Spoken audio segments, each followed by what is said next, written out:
नमस्कार मित्रों। आज फिर से हम लोग हिंदी के क्लास में हैं और आज हिंदी में हम लोग व्याकरण पढ़ेंगे। इस latest face the exam channel पर यदि आप नए हैं तो सबसे पहले आग्रह है कि आपसे सब्सक्राइब कर लें, अधिक से अधिक शेयर करें, लाइक करें और कमेंट्स करें। चलिए आज के अध्याय को हम लोग शुरू करते हैं। हमारा आज का विषय है संज्ञा और सर्वनाम। संज्ञा से हम लोग परिचित हैं। संज्ञा का मतलब सामान्य अर्थ होता है नाम। किसी व्यक्ति, वस्तु, स्थान अथवा भाव आदि के नाम को संज्ञा कहते हैं, जैसे श्याम, दिल्ली, आम, मिठाई, गाय इत्यादि। यानी दुनिया में कोई भी वस्तु है, कोई भी प्राणी है, कोई भी भाव है, कोई भी स्थान है, उसका कुछ न कुछ नाम है और उसी नाम को हम लोग संज्ञा कहते हैं। उदाहरण के लिए जैसे श्याम खाना खा रहा है, इस वाक्य में श्याम किसी व्यक्ति का नाम है, इसलिए श्याम संज्ञा है। अमरूद में मिठास है, यहाँ अमरूद फल का नाम है और इसीलिए अमरूद संज्ञा है। घोड़ा दौड़ रहा है, घोड़ा किसी पशु का नाम है, इसलिए घोड़ा संज्ञा है। संज्ञा के कितने भेद हैं? संज्ञा के 3 भेद हैं मुख्य रूप से। ऐसे पुराने जो व्याकरण हैं उसके मुताबिक संज्ञा के 5 भेद हैं: व्यक्तिवाचक, जातिवाचक, भाववाचक, द्रव्यवाचक और समूहवाचक या समुदायवाचक संज्ञा। लेकिन जो आधुनिक हिंदी व्याकरण है उसमें संज्ञा के 3 ही भेद रखे गए हैं। उसमें व्यक्तिवाचक, जातिवाचक और भाववाचक। तो व्यक्तिवाचक संज्ञा से हम लोग परिचित हैं। व्यक्तिवाचक संज्ञा, जिसको इंग्लिश में प्रॉपर नाउन भी कहते हैं, किसी खास व्यक्ति, वस्तु, स्थान इत्यादि के नाम को व्यक्तिवाचक संज्ञा कहते हैं। यहाँ हम लोग इस संज्ञा के अंतर्गत ऐसे नाम को रखते हैं जिसका अस्तित्व दुनिया में उसके अलावा कोई दूसरा नहीं है। जैसे मान लीजिए हम राम कहते हैं तो राम किसी खास व्यक्ति का नाम है। जैसे मान के चलिए हम समस्तीपुर कहते हैं या दरभंगा कहते हैं या बिहार कहते हैं या मुंबई कहते हैं या कोलकाता कहते हैं, तो किसी खास जगह का नाम है, किसी खास महानगर या किसी खास जिले का नाम है, इसलिए यह व्यक्तिवाचक संज्ञा है। यहाँ उदाहरण के लिए दिया गया है, जैसे राम व्यक्ति का नाम है, किसी खास व्यक्ति का नाम है। श्याम किसी खास व्यक्ति का नाम है। दिल्ली एक खास राज्य का नाम है, इसलिए यह व्यक्तिवाचक संज्ञा है। मुंबई किसी खास महानगर का नाम है, इसलिए यह व्यक्तिवाचक संज्ञा है। तो व्यक्तिवाचक संज्ञा हम लोग समझ गए होंगे कि व्यक्तिवाचक संज्ञा का मतलब कि किसी खास व्यक्ति, वस्तु, स्थान इत्यादि के नाम को व्यक्तिवाचक संज्ञा कहते हैं, प्रॉपर नाउन कहते हैं। अब है दूसरा भेद है जातिवाचक संज्ञा, जिसे इंग्लिश में कॉमन नाउन भी कहते हैं। जो संज्ञा पूरी जाति भर का बोध करवाता है वह जातिवाचक संज्ञा कहलाता है। जैसे लड़का, लड़की, नदी, पर्वत इत्यादि। अब जैसे मान लीजिए हम गाय कहते हैं या बिल्ली कहते हैं या किस लड़का कहते हैं या लड़की या आदमी, औरत, ये सब जो है किसी व्यक्ति का नाम नहीं है बल्कि किसी खास समुदाय का नाम है। है कि जिसे समूह भर का बोध होता है। जैसे लड़का कहते हैं, इसे किसी खास लड़के का बोध नहीं होता है। लड़की कहते हैं, किसी खास लड़की का बोध नहीं, समुदाय का बोध होता है। नदी कहने से किसी खास नदी का बोध नहीं होता है, समुदाय का बोध होता है। ठीक है। जातिवाचक संज्ञा के 2 भेद होते हैं। ये पहला भेद है द्रव्यवाचक संज्ञा और दूसरा भेद है समूहवाचक संज्ञा। नाम से ही स्पष्ट है, द्रव्यवाचक, जिसको अंग्रेजी में मेटेरियल नाउन भी कहते हैं, ऐसी संज्ञा जिससे किसी खास किसी धातु, द्रव्य, सामग्री, पदार्थ आदि का बोध है। अब जैसे धातु का जैसे मान लीजिए लोहा है, धातु है। द्रव्य है जैसे तेल है, पानी है, या सामग्री है जैसे मान लीजिए कि गेहूं है, चना है, ज्वार है, या कोई वस्तु है जिसको हम नाप तौल करके देते हैं किसी को, नाप तौल वाली जो वस्तु है, जैसे पदार्थ है। तो ऐसी सारी वस्तुएं द्रव्यवाचक संज्ञा कहलाती हैं। जैसे गेहूं भोजन की सामग्री है, चावल भोजन की सामग्री है, घी भोजन की सामग्री है, सोना आभूषण के लिए एक द्रव्य या पदार्थ है, चांदी आभूषण के लिए पदार्थ है, तांबा एक धातु है, ऊन वस्त्र बनाने की सामग्री है। तो ऐसी समस्त वस्तुएं जो नाप या तौल के दी जाती हैं तो वो जो है द्रव्यवाचक संज्ञा कहलाती हैं। अब समूहवाचक संज्ञा है, इसी की मतलब इसका दूसरा भेद है। समूहवाचक संज्ञा कलेक्टिव नाउन, जिस संज्ञा से किसी व्यक्ति का बोध न होकर पूरे समूह या समुदाय यानी समाज का बोध होता है, उसे समूहवाचक या समुदायवाचक संज्ञा कहते हैं। जैसे सेना, सेना में कई सैनिक होते हैं, एक सैनिक नहीं है, बल्कि सेना का मतलब ही है कि कई उसमें सैनिक होते हैं। यहाँ समूह की बात हो रही है, तो सेना जो है वह समूहवाचक संज्ञा है। पुलिस, पुलिस हर स्थान राज्य देश में होते हैं, उसे जो है बड़े रूप में इंगित किया जाता है। पुलिस कहने से किसी खास व्यक्ति का बोध नहीं होता है, बल्कि एक पुलिस जो है वो एक समुदाय का बोध होता है। पुस्तकालय, पुस्तकालय में अनेक पुस्तकें होती हैं, यहाँ किसी एक पुस्तक की बात नहीं होती है। दल, अनेक व्यक्तियों से मिलकर एक दल या समूह का निर्माण होता है। समिति, अनेक व्यक्तियों से मिलकर एक समिति या समूह का निर्माण होता है। तो ऐसी सभी जो है संज्ञाएं समूहवाचक संज्ञा कहलाती हैं। अब जैसे चाबी है, चाबी का गुच्छा जो होता है, कोई एक चाबी उसमें नहीं होती है। अंगूर का गुच्छा है, उसमें कोई एक अंगूर नहीं है। तो ये सभी समूहवाचक संज्ञा का उदाहरण। जैसे आयोग, आयोग का गठन किसी खास उद्देश्य के लिए किया जाता है, इसमें अनेक सदस्य होते हैं। परिवार, एक परिवार में अनेक सदस्य हो सकते हैं, यहाँ तक कि 2-3 पीढ़ी भी हो सकती है। किसी परिवार का उदाहरण लेते हैं तो उसमें एक सदस्य नहीं होते, परिवार का मतलब ही है इसमें एक से ज़्यादा सदस्य होते हैं। तो ये समूहवाचक संज्ञा के उदाहरण है। अब है अगला भाववाचक संज्ञा है। तो भाववाचक संज्ञा, जिसको अंग्रेजी में एब्स्ट्रैक्ट नाउन भी कहते हैं, जिन संज्ञा शब्दों से पदार्थों की अवस्था, गुण, दोष, धर्म, दशा इत्यादि का बोध हो, वह भाववाचक संज्ञा कहलाती है। जैसे बुढ़ापा, बुढ़ापा जीवन की एक अवस्था है, बुढ़ापा को देख नहीं सकते, मतलब ऐसी संज्ञा जिसे हम देख या स्पर्श नहीं कर सकते, छू नहीं सकते हैं, सिर्फ जो है उसका एहसास हम कर सकते हैं। तो इस तरह की जो संज्ञा होती है वो भाववाचक संज्ञा कहलाती है। जैसे बुढ़ापा, बुढ़ापा जीवन की एक अवस्था है। मिठास, मिठास मिठाई का गुण है, इसको देख नहीं सकते हैं, छू नहीं सकते हैं, सिर्फ अनुभव कर सकते हैं। क्रोध, क्रोध एक भाव या दशा है। हर्ष, हर्ष भी व्यक्ति का एक भाव या दशा है। यौवन, यौवन मतलब एक स्त्री या पुरुष की दशा है। तो बालपन, बालपन बच्चों का एक गुण है अथवा एक दशा या अवस्था है। मोटापा, मोटापा भी एक अवस्था है जो व्यक्ति के मोटापे को इंगित करता है। तो इस तरह से हमने देखा कि संज्ञा के जो 3 भेद होते हैं। तो संज्ञा के जो 3 भेद हैं, व्यक्तिवाचक संज्ञा, जातिवाचक संज्ञा और भाववाचक संज्ञा। तो जातिवाचक संज्ञा के भी 2 भेद होते हैं, एक द्रव्यवाचक संज्ञा, एक समूहवाचक संज्ञा। तो पुराने जो व्याकरण है उसमें 5 जो भेद दिए गए थे, तो इन्हीं को अलग अलग रूप में दिया गया था। और नए जो व्याकरण है उसमें उसको जो है 3 भाग में बांटा गया है, और 3 भाग में ही पांचों का अध्ययन हम लोग करते हैं। ठीक है, तो संज्ञा, आशा है कि संज्ञा आप लोग समझ गए होंगे। अब हम लोग आगे चलते हैं। सर्वनाम, सर्वनाम क्या है? सबसे पहले तो उसकी परिभाषा हम लोग जान लेंगे। सर्वनाम की अंग्रेजी प्रोनाउन होती है।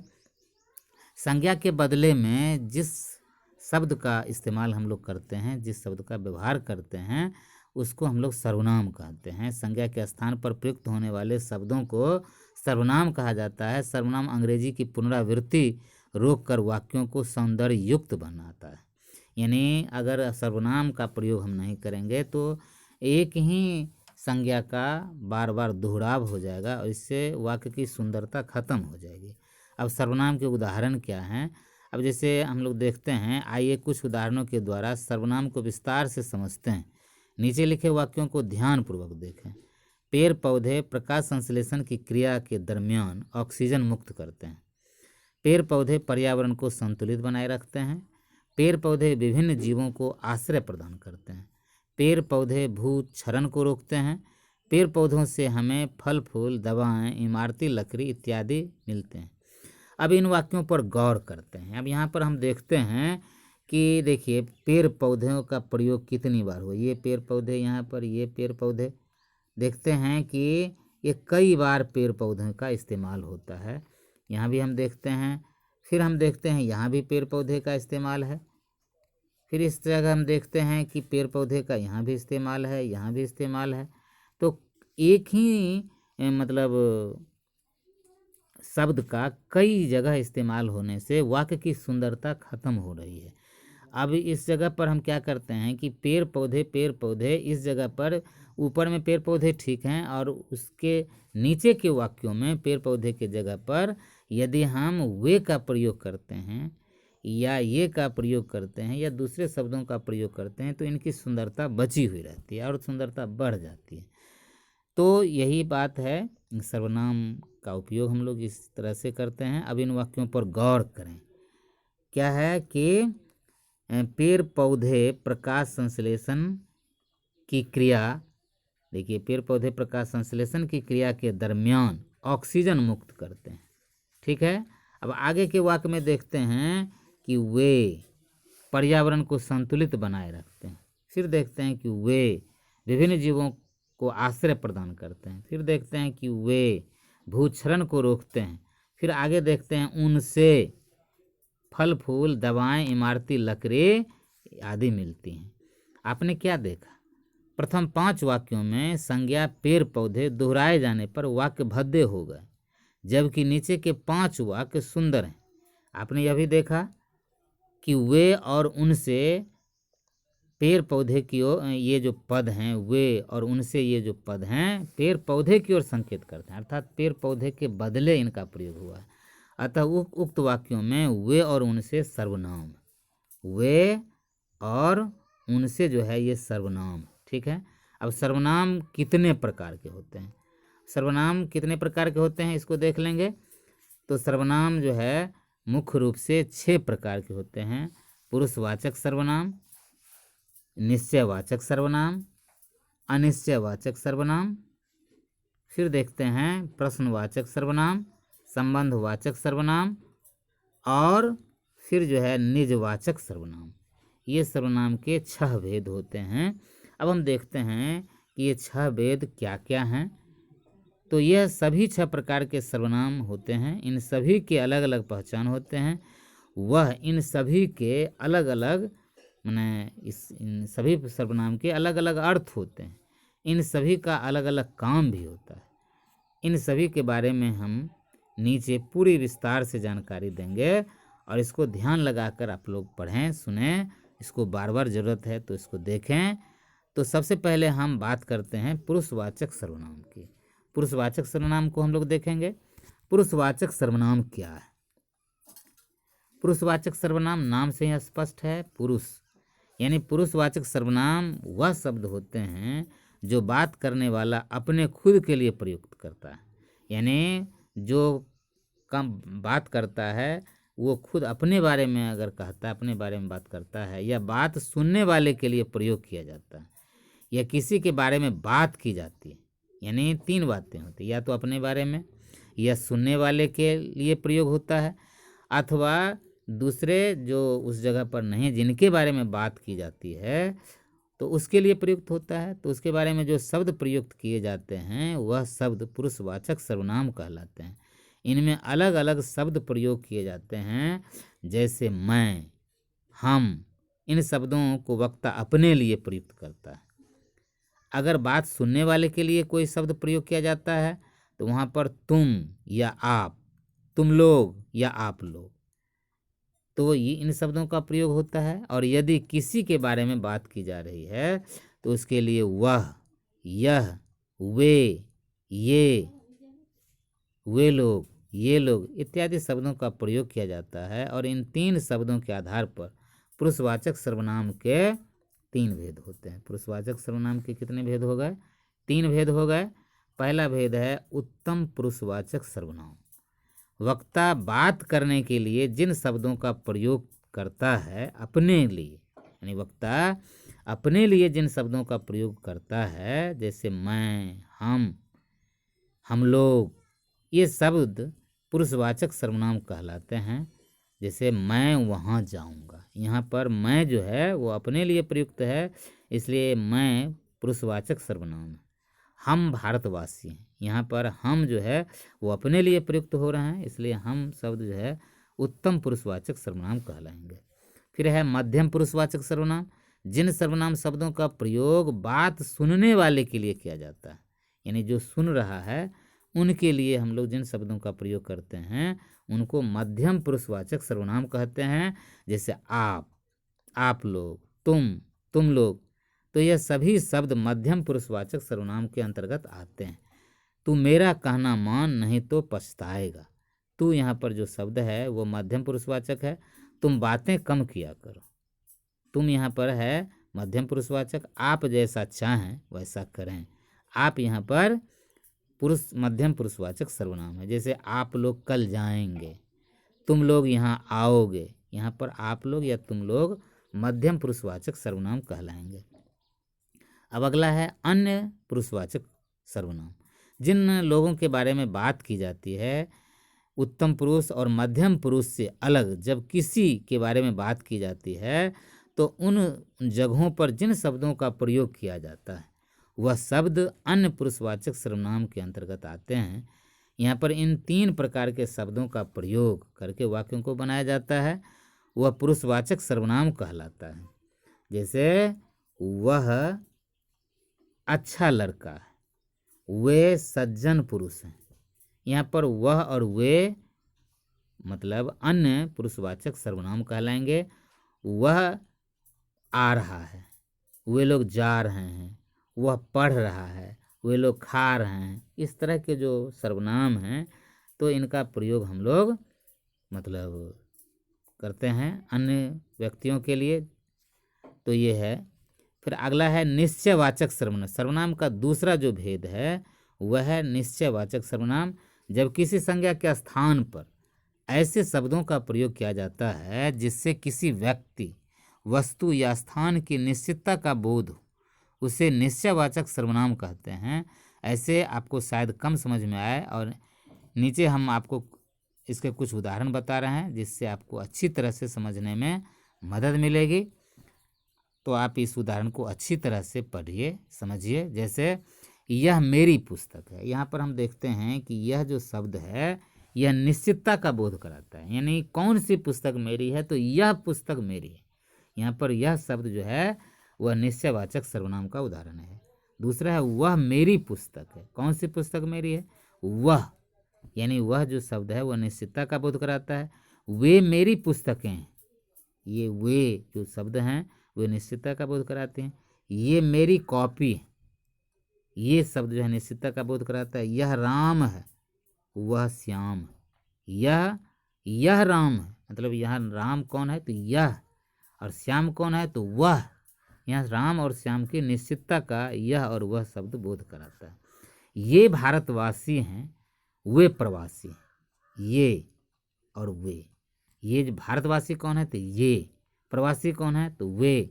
तो ये जो है निश्चयवाचक सर्वनाम के उदाहरण हैं। यदि इन वाक्यों को हम ध्यान से देखते हैं तो आपको बहुत अच्छे से समझ में आ जाएगा निश्चयवाचक सर्वनाम क्या होते हैं। जैसे आप इन चारों वाक्यों में देख सकते हैं, यह, वह, वे, ये भी इन 4 शब्दों का प्रयोग संज्ञा के स्थान पर किया गया है। तो ये सभी शब्द निश्चितता बताने के साथ साथ वस्तुओं की तरफ इशारा भी कर रहे हैं, उनकी तरफ संकेत भी कर रहे हैं। हम इनको संकेतवाचक सर्वनाम भी कह सकते हैं। तो इस तरह से हम कह सकते हैं कि निश्चयवाचक सर्वनाम को हम संकेतवाचक सर्वनाम भी कह सकते हैं। यानी संकेतवाचक सर्वनाम और निश्चयवाचक सर्वनाम दोनों एक ही हैं। जब कोई चीज़ आप पास में होती है तो उसके लिए हम यह प्रयोग करते हैं। जब कोई वस्तु दूर होती है तो उसके लिए वह का प्रयोग करते हैं। यानी पास की वस्तुओं को हम यह का प्रयोग करते सूचित करते हैं और दूर की वस्तुओं को वह का प्रयोग करते हुए सूचित करते हैं। जब वस्तु एक से ज़्यादा होती है तो उसके लिए हम वे का प्रयोग करते हैं। लेकिन वे का प्रयोग तब किया जाता है जब पुस्तक वस्तुएं एक से ज़्यादा हो और दूर हो। जब एक से ज़्यादा वस्तुएं हैं और हमारे नज़दीक हो, पास में हो, तो उस समय हम ये का प्रयोग करते हैं। लेकिन यहाँ पर आपको एक बात बहुत ज़्यादा ध्यान देना होगा कि यदि यह, वह, वे, ये के तुरंत बाद संज्ञा शब्दों का प्रयोग नहीं करना चाहिए। आप हमारे उदाहरणों को भी देख सकते हैं कि हमने संज्ञा शब्दों का प्रयोग यह, वह, वे, ये के तुरंत बाद नहीं किया। यदि इनके तुरंत बाद संज्ञा शब्दों का प्रयोग किया जाएगा तो कभी कभी यह शब्द उन संज्ञा शब्दों की विशेषताएं बताने लगते हैं जिनके कारण यह सर्वनाम होते हुए भी विशेषण बन जाते हैं। तो आप इन बातों का ध्यान जरूर रखें। यानी कहने का मतलब जैसे ये वस्तुएं, ये गायें, ये लड़के, अगर इस तरह से हम प्रयोग करते हैं तो यहाँ पर ये जो है विशेषण का काम करने लगते हैं। लेकिन हम सीधे कहते हैं कि ये मेरी हैं या वे अपने हैं, तो यहाँ पर क्या है कि निश्चयवाचक सर्वनाम का बोध होता है। फिर है अनिश्चयवाचक सर्वनाम। जैसे आप इसके नाम से ही अंदाजा लगा सकते हैं, अनिश्चयवाचक सर्वनाम यानी निश्चयवाचक सर्वनाम का उल्टा। क्योंकि निश्चयवाचक सर्वनाम में किसी व्यक्ति, वस्तु, स्थान इत्यादि की निश्चितता का बोध होता है, लेकिन अनिश्चयवाचक सर्वनाम में किसी भी तरह की निश्चितता नहीं पाई जाती है, सिर्फ एक अंदाजा लगाया जाता है और उसकी पूरी निश्चितता नहीं की जा सकती।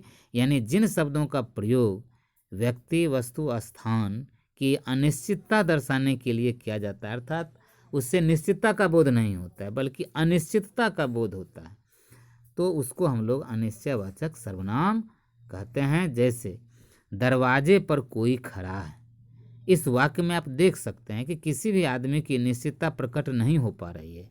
कोई खड़ा है यानी कौन व्यक्ति खड़ा है, यह सिर्फ हम अंदाज़ा लगा लेते हैं कि कोई खड़ा है, नहीं, सिर्फ यह अंदाज़ा लगाया जा रहा है कि बाहर दरवाजे पर कोई खड़ा है। तो यहाँ पर कोई शब्द संज्ञा के स्थान पर प्रयोग किया गया है और साथ ही यह किसी ऐसे आदमी के लिए प्रयुक्त हुआ है जिसके बारे में हम जानते नहीं, यानी हमें पता नहीं कौन बाहर दरवाजे पर खड़ा है, हम सिर्फ अंदाज़ा लगा सकते हैं। तो कोई शब्द अनिश्चयवाचक सर्वनाम के अंतर्गत आता है, इस शब्द को हम अनिश्चयवाचक सर्वनाम कहेंगे, यानी इसकी निश्चितता प्रकट नहीं हो रही है। यह तो अनिश्चितता थे किसी व्यक्ति के लिए। अब हम नीचे एक वस्तु की अनिश्चितता का उदाहरण देखेंगे। रमेश बाजार से कुछ लाया।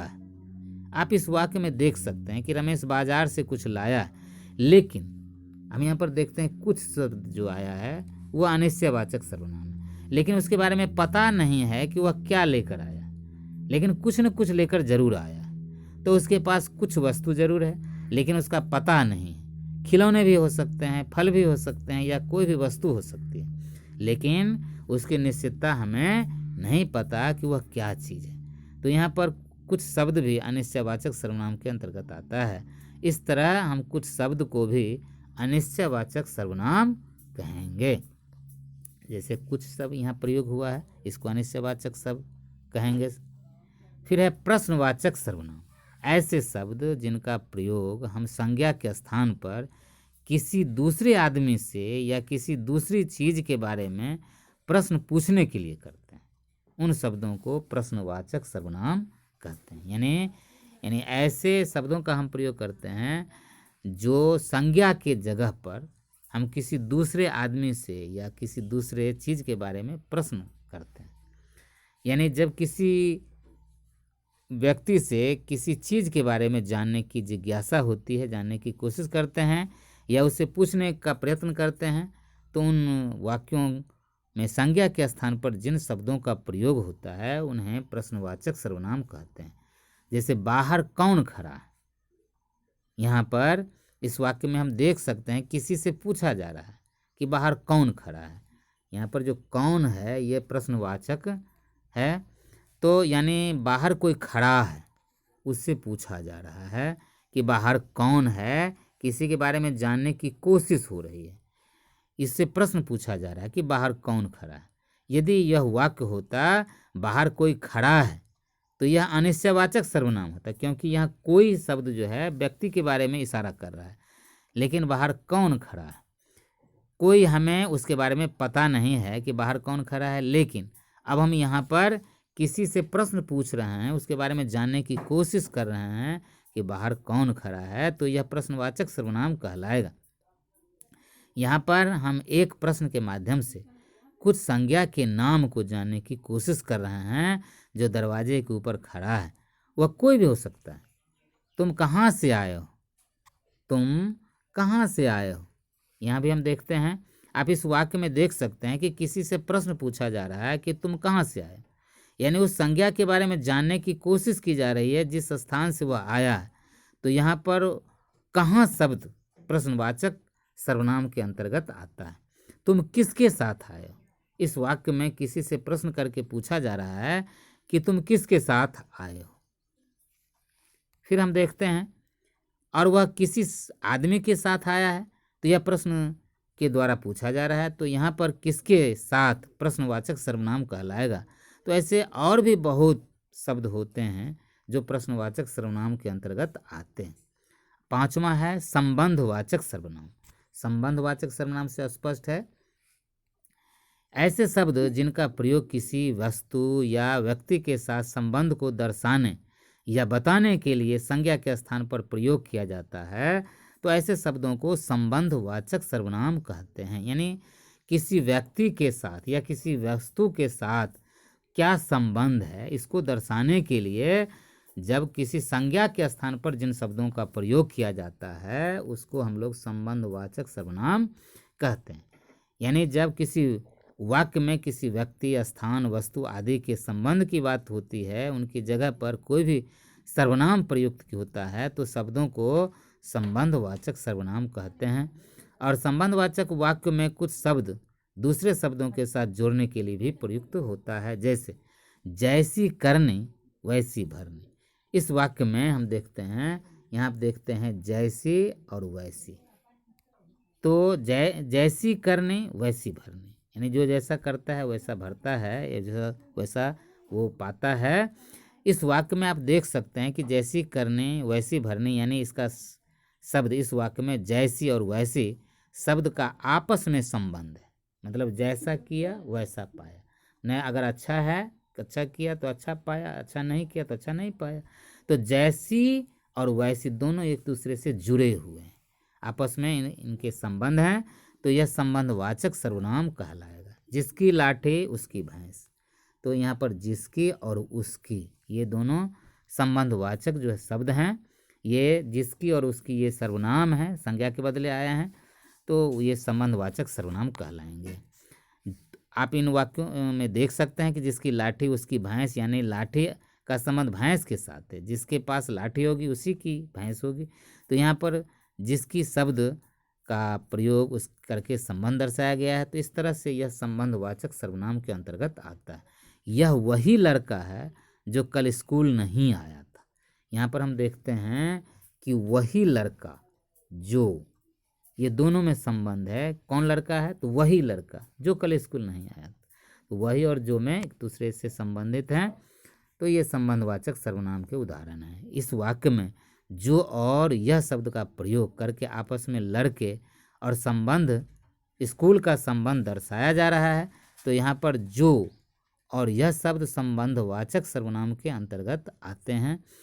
ये जहाँ पर जिसकी, उसकी, जिसने, उसने, जो, वह इस तरह के शब्द का प्रयोग है, तो यह संबंधवाचक सर्वनाम के अंतर्गत आते हैं। अब है निजवाचक सर्वनाम। जिन वाक्यों में वक्ता अपने लिए खुद जो अपने लिए खुद के लिए शब्दों का प्रयोग करता है, यानी वक्ता किसी भी चीज़ को अपने आप के साथ दर्शाने के लिए या अपनी बात बताने के लिए जिन शब्दों का प्रयोग करता है, उनको निजवाचक सर्वनाम कहते हैं। निज का मतलब खुद होता है, निज का मतलब खुद होता है। तो मैं अपने जूते स्वयं साफ करता हूँ। इस वाक्य में मैं और स्वयं शब्द का प्रयोग किया जा रहा है। वह दोनों शब्दों का प्रयोग किसी संज्ञा को बताने के लिए नहीं किया जा रहा है, बल्कि वक्ता खुद अपने लिए, अपने खुद के अर्थ को दर्शाने के लिए इन दोनों शब्दों का प्रयोग कर रहा है। वैसे कई लोगों का मानना है कि निजवाचक सर्वनाम पुरुषवाचक सर्वनाम के अंतर्गत आता है, लेकिन सभी हिंदी पुस्तकों में इसको सर्वनाम का एक अलग भेद माना गया है और इसलिए यह सर्वनाम का छठा भेद होता है। लेकिन कुछ हद तक पुरुषवाचक सर्वनाम से मिलता जुलता होता है। यानी इस वाक्य में ही आप देख सकते हैं कि मैं शब्द पुरुषवाचक सर्वनाम के उत्तम पुरुष के अंतर्गत आते हैं। वह अपने आप सारा काम कर लेगा। इस वाक्य में अपने आप शब्द का प्रयोग, अपने आप शब्द का जो प्रयोग है वो किया गया है और अपने आप शब्द का प्रयोग उस व्यक्ति के लिए किया गया है जो काम करेगा। तो अपने आप शब्द भी निजवाचक सर्वनाम के अंतर्गत आता है। अब आपको सर्वनाम और सर्वनाम के भेद अच्छे से समझ में आ गए होंगे। तो आशा है कि यह वीडियो आपको निश्चित रूप से अच्छा लगा होगा, पसंद आया होगा और आप इससे संज्ञा और सर्वनाम को अच्छे से सीख लिए होंगे। यदि इसमें किसी तरह की कठिनाई रही तो आप इस वीडियो को बार बार देखें और फिर कमेंट्स बॉक्स में जाएं और कमेंट्स करें। और इस चैनल को अभी तक सब्सक्राइब नहीं किए हैं तो निश्चित रूप से सब्सक्राइब कर लें, अधिक से अधिक शेयर करें, लाइक करें, कमेंट्स करें और let us face the exam channel को अधिक से अधिक लोगों के बीच इसको ले जाएं और यही हमारा उद्देश्य है। आप सभी को पूरा वीडियो देखने के लिए बहुत बहुत धन्यवाद। थैंक्स।